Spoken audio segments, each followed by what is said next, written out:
Hey guys, कैसे हो आप सब? आई होप सब कुछ अच्छा चल रहा होगा। हम हमारी सीरीज को की एंडिंग पे आ रहे हैं स्लोली स्लोली। राइट, बस एक लास्ट सेशन बचा है। ये हमारा होगा sixth session and the seventh session is the last session we will be talking. ठीक है, तो आज के सेशन में मैं क्या करने वाली हूँ मेजरली, मैं सोच रही थी कि मैं रिकैप कर देती हूँ एक बार कि अपन ने क्या क्या देखा फर्स्ट सेशन से लेके अभी तक। मैंने बताया मेरी स्टोरी के बारे में, फिर कहाँ से आप हेल्प ले सकते हो, कुछ टर्म्स बताई, नर्वस सिस्टम कैसे वर्क करता है, ओवर थिंकिंग से क्या होता है, एंजाइटी से क्या होता है। फिर बताया कि validation, seeking validation is a bad habit, different circumstances का डिफरेंट रिजल्ट निकल के आता है। आपको लोगों की ज़्यादा बातों को सुनने की ज़रूरत नहीं है। They are not in your shoes. उनकी लाइफ अलग है, तुम्हारी लाइफ अलग है। ठीक है, तुम्हारे जो डिसीजंस होते हैं वो एक बहुत बड़ा रोल प्ले करते हैं तुम्हारी लाइफ में। और रूटीन बनाना है, ये हमने लास्ट क्लास में बात करी थी, कैसे बनाना है वो भी मैंने बता दिया था।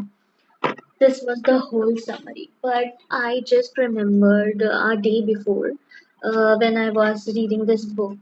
Yeah, I talked about this last time as well. It is ये Don't Believe Everything You Think by Joseph Andrew. And मैं जब इसको पढ़ रही थी तो मुझे अचानक से एक क्वेश्चन आया। इन्होंने बोला कि जो थॉट्स होते हैं वो क्रिएट करते हैं आपकी फीलिंग। अगर आप उसके बारे में थॉट क्रिएट ही नहीं करोगे, sorry, thinking, thought is different from thinking according to this book, and I somehow agree with that कि अगर आप थिंकिंग करोगे नहीं किसी एक पर्टिकुलर चीज़ के बारे के ऊपर तो वो फीलिंग जनरेट नहीं होगी उससे कनेक्टेड। फॉर एग्जाम्पल, इन्होंने एग्जाम्पल्स दिया था कि आप हाइट पे हो, खड़े हो, आपने थॉट कर लिया कि मुझे इससे डर लगता है, तो you will start feeling fear from inside, right? I agree with it, मैं सॉर्ट ऑफ इसके साथ एग्री करती हूँ कि हाँ ऐसा होता है। बट फिर मैंने सोचा कि जब मेरी ऐसी कुछ कंडीशंस थी तब क्या होता था कि कई बार फीलिंग्स पहले आती थी, उसकी वजह से थॉट आता था, और कई बार नहीं, मतलब एंड में आते आते वो मेरे साथ ऐसा हो ही गया था कि पहले फीलिंग्स आती हैं फिर थॉट्स आता है। सपोज हम थॉट को तो रोक सकते हैं, but what about that, what about the feeling we are getting earlier, है ना?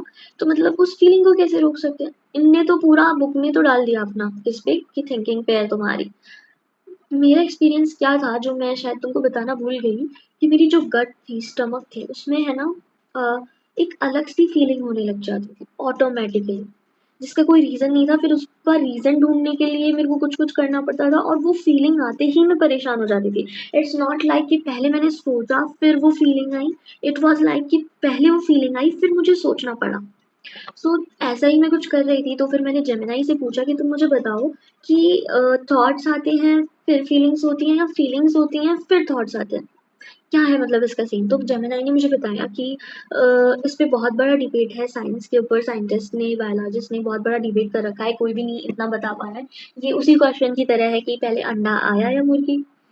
फिर उन्होंने मुझे बताया कि थॉट आता है फिर उसके बाद फीलिंग्स क्रिएट होती हैं, ओके। बट ऐसा भी होता है कि पहले फीलिंग्स आती हैं फिर थॉट क्रिएट होता है, तो फिर ऐसा कैसे हो जाता है? जब क्या होता है कि आपका नर्वस सिस्टम लॉन्ग टर्मली सैड रहता है, जैसे कि मैंने पहले बताया था कि तुम लॉन्ग टर्म खींच रहे हो, तुम्हारे नर्वस सिस्टम उसको हैबिट पड़ गई। अब वो हर चीज़ को थ्रेट समझता है, हर चीज़ से डरता है, ऐसे समझता है ये चीज़ सेफ नहीं है मेरे लिए। तुम्हारा नर्वस सिस्टम प्रोएक्टिव हो जाता है, तब तुम्हारे साथ ऐसा होता है। तो आई रियलाइज कि मेरे साथ ऐसा ही हुआ था। लोग मुझे बोलते रहते थे कि मत सोच मत सोच मत सोच, बट आई वाज लाइक कि यार जब मैं, मेरे को फीलिंग आ रही है जब भी तो मैं सोच रही हूँ। वो फीलिंग कहाँ से आ रही है उसको रोको ना। मेरा हर बार का पता यही सीन था, बट किसी के पास कोई आंसर नहीं था। And I just a day before मैंने ये बुक पढ़ी, रिलेट किया, सर्च किया, and I got to know ये अपना नर्वस सिस्टम सेफ फील नहीं करता है और हर चीज़ को थ्रेट की तरह देखता है और सर्वाइवल मोड में चला जाता है, तब ऐसा होता है। और इसको कुछ लो रोड टाइप्स कहते हैं, ऐसा कुछ कहते हैं। तो फिर उसके लिए क्या करना पड़ता है, वही डीप ब्रीथिंग जिसमें एक्सेल लंबा होता है, इनहेल छोटा होता है, ऐसा सब करना पड़ता है इसमें। So I was like, ओह तो ये प्रॉब्लम थी मेरी। मेरे को मेरे नर्वस सिस्टम को अवेयर रखना है, उसको कंफर्टेबल फील कराना है, उसको सेफ फील कराना है, तब मैं इस चीज़ से बाहर निकल सकती हूँ। या उसको ऐसा एहसास दिलाना है कि तुम इस सिचुएशन में हो पर तुम सेफ हो जब भी ऐसा कुछ फील करे। सो ये मेरे लिए डिफिकल्ट था। बट आई गेस उस वाली टेक्निक से कि 5 4 3 2 1, और वो वाली टेक्निक मैंने तुमको बताई थी कि पल्स रेट चेक करना, फिर इनहेल एक्सहेल हाथ ऊपर करना, फिर पल्स रेट या हार्ट रेट चेक करना, उसने मुझे इस चीज़ में हेल्प किया मेरे ख्याल से, मेरे नर्वस सिस्टम को रिलीफ फील कराने में या कंफर्टेबल फील कराने में। सो ये बिग पार्ट था। एक्चुअली मेरी मेजर प्रॉब्लम ही यही थी कि मेरे को ऐसी फीलिंग्स आती थी जिस वजह से मैं बहुत ज़्यादा डिसअपॉइंटेड और सैड रहती थी। It was caused due to feelings, not due to thoughts.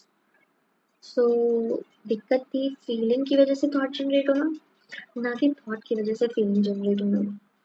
So it can be any of that with you. Initially तो तुम्हारे साथ यही होगा कि थॉट की वजह से फीलिंग होगी, फिर तुम उसको लॉन्ग टर्म खींच दोगे तो फीलिंग की वजह से थॉट हो जाएगा, लो रोड वाली तुम्हारी कंडीशन हो जाएगी। This was the thing I wanted to talk to you about. I think तुमको चाहे इसमें सारी चीज़ों के आंसर नहीं मिले, पर तुमको ये सोचने पे मजबूर करती है। प्लस कुछ चीज़ों से तुम एग्री भी करोगे कि हाँ तुमको रिएक्ट नहीं करना चाहिए। अगर तुम किसी को पावर ना दो कि कोई ऐसी भी कंडीशन आ जाए, कोई इंसान को इतनी पावर ना दो कि वो तुम्हें तुम्हारे इमोशंस को फ्लक्चुएट कर दे, तुम किसी भी चीज़ पे रिएक्ट ना करो, तुम सोचना ही छोड़ दो। इवन इसने बता रखा है आगे भी कि कैसे सोचने छोड़ के जी लिव कर सकते हैं, क्या डिसीजंस के टाइम पे सोचते हैं, कैसे क्या वर्क करते हैं, इसमें सारा कुछ बता रखा है। So I think this is a great help. किसी का एक्सपीरियंस जानना is a great help, so you should also think about it. If I would have got this book earlier तो शायद मैं और अच्छे से रिकवर करती जल्दी। बट ये वाली जो टेक्निक है कि तुम रिएक्ट ना करो किसी चीज़ को, वो भी मैजिक नहीं है। वो एक साथ अचानक से नहीं आ जाएगा, धीरे धीरे धीरे धीरे जाके डेवलप होगा तुम्हारे अंदर। तब तक तो तुमको वेट करना ही पड़ेगा, पेशेंस रखना पड़ेगा। आई am saying this, patience is the key. ठीक है, आपकी साइकिल अलग है, किसी और की लाइफ की साइकिल अलग है। लोग तुम्हें कुछ भी बोल रहे हैं, भाड़ में जाने दो, उनको नहीं पता तुम किस चीज से गो थ्रू कर रहे हो। उनकी लाइफ स्टिल चल रही है, वो मजे में जी रहे हैं। जैसे कि इस बुक में एक एग्जाम्पल था, एक कैफे है, कैफे में तुम भी बैठे हो, कैफे में 10 5 जने और भी बैठे हुए हैं, वो सब खुश है उस मोमेंट पे, पर तुम नहीं हो। तुम तुम्हारी फैमिली के साथ मूवी देख रहे हो, तुम्हारी फैमिली एंजॉय कर पा रही है, पर तुम नहीं कर पा रहे हो, and they can not understand you. और अगर तुम्हें कोई समझने की कोशिश कर रहा है, यू शुड अप्रिशिएट हिम और हर। बट तुम्हारी लाइफ को तुमसे बेहतर कोई नहीं जान सकता। तुम्हारे डिसीजंस, तुम्हारी लाइफ, तुम्हारे रीजन क्या है, उन डिसीजंस को लेने के, इसको तुमसे बेहतर कोई नहीं जान सकता। तो प्लीज दूसरों की बातों को सुनना, just leave that thing. People को तुम्हारी लाइफ की गाड़ी चलाने का हैंडल नहीं देना चाहिए। ये मुझे लेट समझ में आया। लेट समझ में क्या आया कि खुद को भी है ना अपने ऊपर कॉन्फिडेंस होना चाहिए, ताकि हम खुद की गाड़ी का हैंडल संभाल सके। कॉन्फिडेंस तो होना ही चाहिए, पर वो कैसे आएगा, वो एक्सपीरियंस से ही तो आएगा। धीरे धीरे समझ में आएगा। आप ये नहीं समझ रहा, it's okay, fine, well and good, it's completely okay. हर चीज टाइम लेती है, ठीक है। कई बार मैं भी ऐसा सोचती थी कि क्यों टाइम, क्यों मैं, why not this, why not that. But think of it कि जो तुम्हारे हाथ में नहीं है उसमें सोचने का क्या मतलब। बताओ, क्या मतलब है सोचने का जो चीज तुम्हारे हाथ में ही नहीं है। Like just think of it very clear, तुम ही हो तुम्हारा जो हेल्प कर सकते हो। हालांकि दूसरे लोग भी सपोर्ट करेंगे तो और अच्छी बात है, बट कोई और तुम्हें नहीं बता सकता। उल्टा ना, उल्टा सीधा ज्ञान ही देंगे जो तुम्हारे दिमाग को और स्पॉइल कर देगा। फिर एक दिन वो लोग भी फ्रस्ट्रेट हो जाते हैं। बट ऐसा नहीं है, जो अपने होते हैं ना वो चाहे फ्रस्ट्रेट भी हो जाए पर हमेशा अपने बारे में केयर करते हैं, तो उसके लिए ग्रेटफुल रहो। बट उनकी बातों को दिल पे ना लगाएं, वो नहीं जानते तुम किससे गो थ्रू कर रहे हो, उनको इतना एक्सपीरियंस भी नहीं है। पता है, ये जेनजी जो जनरेशन है या ये जो जेन अल्फा जनरेशन है, मैं अपने एक्सपीरियंस से बता रही हूँ, आसपास के बच्चों को देख के, भाई बहुत इमोशनल है, बहुत इमोशनल है। सो तुमको अपने इमोशंस पे कंट्रोल करना बहुत ज़रूरी है। और तुम्हारे मम्मी पापा की एज के लोगों को देखोगे, तो उनको पता ही नहीं है ये सब चीज़ें क्या है। So why are you expecting कि वो तुमको समझेंगे। और वो कोशिश कर रहे हैं तो अच्छी बात है, बट नहीं समझ सकते।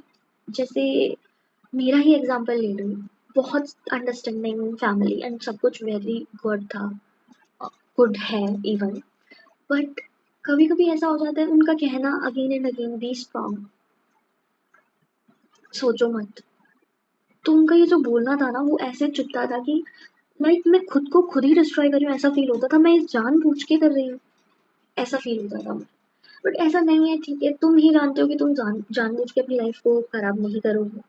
ये टाइम मिलेगा, तुमको खुद पे काफी वर्क करना पड़ेगा। So please let's not be that person who is just judged by others and who walks or decides on other person's opinion. ठीक है, तो जो भी है क्लियर है भाई, खुद को है ना अच्छे अच्छे अफर्मेशंस बोलते रहा करो। You are the best, you are the best and this and that. मैंने एक रील भी देखी थी जिसमें जितने भी स्पोर्ट पर्सन या बड़े पर्सन है कुछ करने जाते हैं तो बोलते रहते हैं you are the best, you are the best, you are the best. तुमको खुद को अच्छा बोलना चाहिए। अगर तुम खुद को ही बुरा बोलोगे तो कोई और तुमसे क्यों प्यार करेगा? जब तुम खुद को ही प्यार नहीं करोगे तो कोई और क्यों करेगा? खुद को ही गलत सलत बोलोगे तो कोई और तुमको अच्छा क्यों बोलेगा? खुद के वेल विशर बनो सबसे पहले। तुम्हारे बोलने में नहीं आना चाहिए कि खुद के लिए कोई भी नेगेटिव बात नहीं बोलनी चाहिए तुम्हें। प्लीज इस बात को रिमेम्बर रखो। हालांकि भूल जाते हैं अपन, बोल देते हैं गुस्से में, बट वो बोलो तो दिन में 10 बार कुछ अच्छा भी बोलो खुद के लिए। ठीक है, like I am saying, guess who, I am the best, I am the best, I am the best. You can also do this. पता है मुझे बहुत बहुत भरोसा है कि अगर कोई मुझे सुन रहा है और कुछ करने की ट्राई कर रहा है इन सब से निकलने का, मुझे भरोसा है कि तुम कर लोगे। और मैं always, it's not for any finance thing और एनी अदर थिंग। इसको करने का मेरा मेन इंटेंशनल, इन सेशंस को करने का मेरा मेन इंटेंशन ही यही है क्योंकि मैं जानती हूँ कि इस सब से गो थ्रू करना क्या होता है। मैं जानती हूँ लोगों को फेस करना क्या होता है अगर तुम अकेडमिक या लाइफ के हाई अचीवर हो और अचानक से फेलियर में कन्वर्ट हो जाते हो। मैं जानती हूँ कि फैमिली को फेस करना क्या होता है। मैं जानती हूँ खुद की एक्सपेक्टेशंस को डिस्ट्रॉय करना क्या होता है, खुद को सबसे कम समझना क्या होता है एंड फिर उससे खड़ा होना क्या होता है, खुद को आगे पुश करना क्या होता है। इन सब स्टेजेस से मैं जा चुकी हूँ। And I'm not saying कि I am 100%ly treated or done every of these things. I'm trying even. अभी भी मेरा जो स्टमक कभी अपसेट हो जाता है ना तो मुझे ऐसे लगने लग जाता है कहीं वो तो नहीं है रिलैप्स। ये होता है मन में कहीं ना कहीं। अपना खाना अच्छा रखो। मेरा तो सारी बॉडी की फीलिंग्स जो रेगुलेट होती थी स्टमक से ही आती थी, फिर चेस्ट में ट्रांसफर हो जाती थी एंड देन पूरा सिस्टम हिल जाता था। दैट्स वाई मैंने रूटीन में कहा अच्छा खाओ, diet, exercise, yoga, everything is very important guys. And पता है कि मैं हूँ, मुझे कांटेक्ट कर सकते हो तुम if you are still having any questions और ये तुम्हारे लिए वर्क नहीं कर रहा है। I can help you on this path, believe me. और इट माइट बी पॉसिबल कि अपन म्यूचुअल कंट्रीब्यूट करें, तुम मुझे हेल्प करो मैं तुम्हें हेल्प करूँ। तो ठीक है यार, भरोसा रखो खुद पे। बिलीव टूट जाता है, सब कुछ शिटर हो जाता है। I know, I know, I know, I have gone through this all, but सब कुछ सही हो जाएगा। हार्श डिसीजंस भी लेने पड़ सकते हैं, हार्ड, हार्श, और कई बार बहुत बुरा भी लगेगा, कई बार बहुत बहुत बुरा लगेगा, बट करो कुछ। ठीक है, कुछ तो करो, ऐसे रुकना नहीं है ना। That's like a good humour. तो आप सेल्फ टॉक मैंने बोल दिया, book reading, consuming positive contents. अब तुम मेरे लिए काम कर सकते हो, हालांकि मेरे लिए नहीं है, तुम्हारे लिए ही है, बट मेरे लिए कर लो। क्या करना है तुम्हें? एक पेन लो, एक पेपर लो और तुमको वो चीज़ें लिखनी है जो तुम्हें हैप्पी करती हैं, लाइक स्माइल पुट करती है तुम्हारे फेस पे। फॉर एग्जाम्पल मुझे सिंगिंग पसंद है तो वो सिंगिंग करने से पॉजिटिव सॉन्ग्स वो स्माइल आ जाती है फेस पे। फॉर एग्जाम्पल मुझे घूमना पसंद है, किसके साथ घूमना पसंद है उसके साथ घूम के स्माइल आ जाती है चेहरे पे। फॉर एग्जाम्पल मुझे बिंज करना पसंद है तो उससे स्माइल आ जाती है। बट रिमेंबर ऐसी चीज़ होनी चाहिए जो प्रैक्टिकल हो और अभी तुम वो चीज़ अफोर्ड कर सकते हो या तुम मतलब अप्रोच कर सकते हो। ठीक है, उसकी लिस्ट बनाना। और मैंने कहा था ये 7 डेज की सीरीज होगी। So the 7th day is all about an assignment.